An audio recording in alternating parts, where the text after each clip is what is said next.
साईं महिरबानी साईं, तव्हांजी ॾाढो सुहिणो ॻाल्हायो तव्हां। असांजो रिश्तो जेको आहे कलम कबीले सां जे मार्फत आहे ऐं उनखे असीं इंशाअल्लाह अहले कलम जेको आहे उनखे जारी सारी रखंदासीं। हाणे मां साईं समी भरो साहिब खे गुज़ारिश कंदुमि त अॼु साईं इन किताब जे मौज़ू ते ॻाल्हाए। समी भरो साहिब।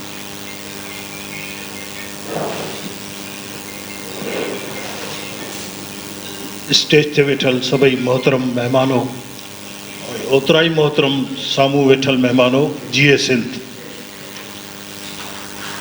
डॉक्टर ज़ुल्फ़कार सियाल साहब जॾहिं फ़ोन कई त तव्हांखे मुंहिंजे हिन किताब जी रुनमाई लाइ अचिणो आहे, मूं थोरो सोचियो त मां एतिरो परे, पर पोइ पंहिंजो पाण खे रोकियुमि त सोचबो नफ़रत लाइ आहे, मोहबत लाइ कॾहिं न आहे सोचबो। सोचे करे नफ़रत कई वेंदी आहे, मोहबत जे लाइ सोचबो ई न आहे। सो मोहबत विधी आहियां मामरे, न त केरु कशाला करे। डॉक्टर साहब घणे अरसे खां असांजो दोस्त, मां जॾहिं पाकिस्तान टेलीविज़न ते प्रोड्यूसर हुयुसि या पाकिस्तान टेलीविज़न जो जनरल मैनेजर थियण ताईं डॉक्टर साहब सां साथ रहियो, उन्हनि जी शाइरी मूं रिकॉर्ड कई। ऐं ॾिसो, मुंहिंजा कुझु शाइर दोस्त मुज़फ़र ऐं ॿिया वेठा बि आहिनि त दुनिया में मौज़ू अंगुरियुनि ते ॻणण जेतिरा हूंदा आहिनि, सिर्फ़ु प्रेज़ेंटेशन जो फ़र्क़ु हूंदो आहे। त असीं इहो नथा चई सघूं त ही साॻिया मौज़ू आहिनि, पर डॉक्टर साहब जी पेशकश, उन्हनि जी प्रेज़ेंटेशन हिकिड़ी पंहिंजी आहे। ऐं डॉक्टर साहब घणे अरसे खां, छो त जीअं त ज़िक्र निकितो ॿारनि जे अदब जो ऐं ॿारनि जी शाइरी जो, त मां थोरी वज़ाहत अरशद साहब, सॉरी अपना तौसीफ़ साहब ऐं एस ख़ानज़ादो साहब, त मां पाकिस्तान टेलीविज़न कोयटा ते प्रोड्यूसर हुयुसि। मां हिकिड़ो प्रोग्राम पे कयो, बलोची में बच्चों का अदब। तो उन्होंने कहा कि हमारे पास तो बलोची में बच्चों का अदब ही नहीं।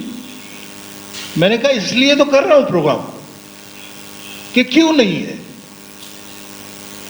जॾहिं त असांजी सिंध में पहिरीं मां सम्झां थो दुनिया जी वाहिद ॿोली आहे जंहिंजूं सभु अख़बारूं, सुहेल सांगी साहब वेठो आहे, ॿारनि जा सुफ़ा छपींदियूं। हाणे नथियूं छपनि, हाणे पघारदारनि में शामिल थी वियूं आहिनि शायदि, छो त असांजा रेट वधायो, असां विकामण ई चाहियूं था। मसइलो हिते अची थो बीहे त असांजा दोस्त, शाइर दोस्त, ॿारनि जे लाइ लिखंदड़ अयाज़ गुल, मुख़्तियार मलक, न्याज़ पावर, केतिरा नाला खणा। माशाअल्लाह उन्हनि तमामु घणो लिखियो। ऐं अदब जॾहिं ॿारनि मां शुरूआति थींदी तॾहिं ई वॾनि ताईं अदब पहुचंदो।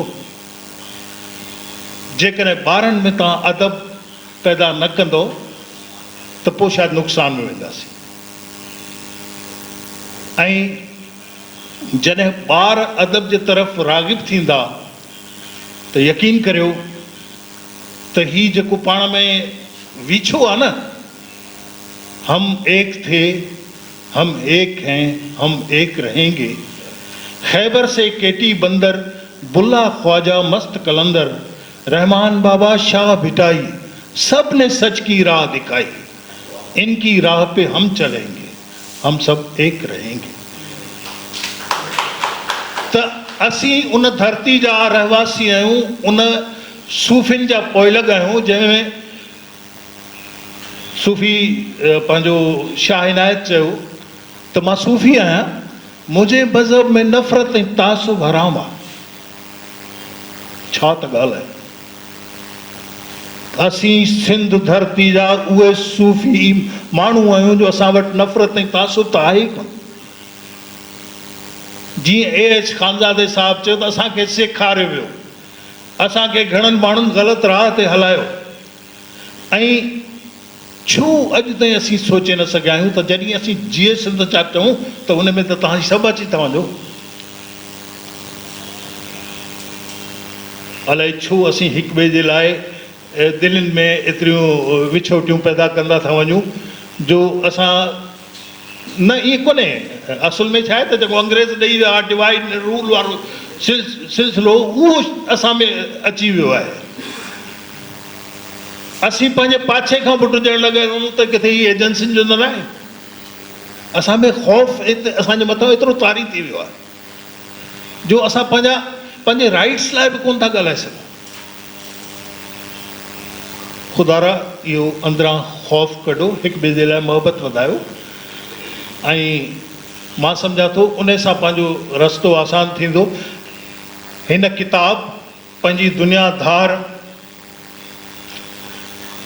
खे मूं ॾिठो पढ़ियो। कुझु मौज़ू जीअं सवेर वेठे वेठे डॉक्टर ज़ुल्फ़कार शाल साहिबु चयो त मूं क्लासिक कुझु शयूं इर्चिक बिर्चिक धाणा दिरचिक इहे ॾेखारियो आहे, पर इन खे थोरी वज़ाहत ज़रूरु करे हा हिन में शामिलु करण में। त हिते जेको पढ़ंदो सम्झंदो डॉक्टर ज़ुल्फ़कार शाल जी शाइरी आहे, हालांकि डॉक्टर ज़ुल्फ़कार शाल जे वॾनि बि इहा पढ़ी हूंदी इर्चिक मिर्चिक धाणा दिरचिक। असीं त पोइ आया आहियूं सभु। त इन में जीअं अॻे लिखंदा हुआ न शाइर बाबा थल फिलाणो माना तिर्ज़ फिलाणी, ईअं ज़रूरु लिखणु घुरिजे हा, वज़ाहत करणु घुरिजे हा।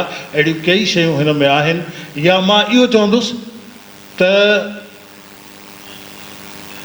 किथे किथे डॉक्टर साहिबु ॿारनि लाइ वॾनि वारी शाइरी करे वियो त या उहा शामिलु थी वई आहे हिन किताब में।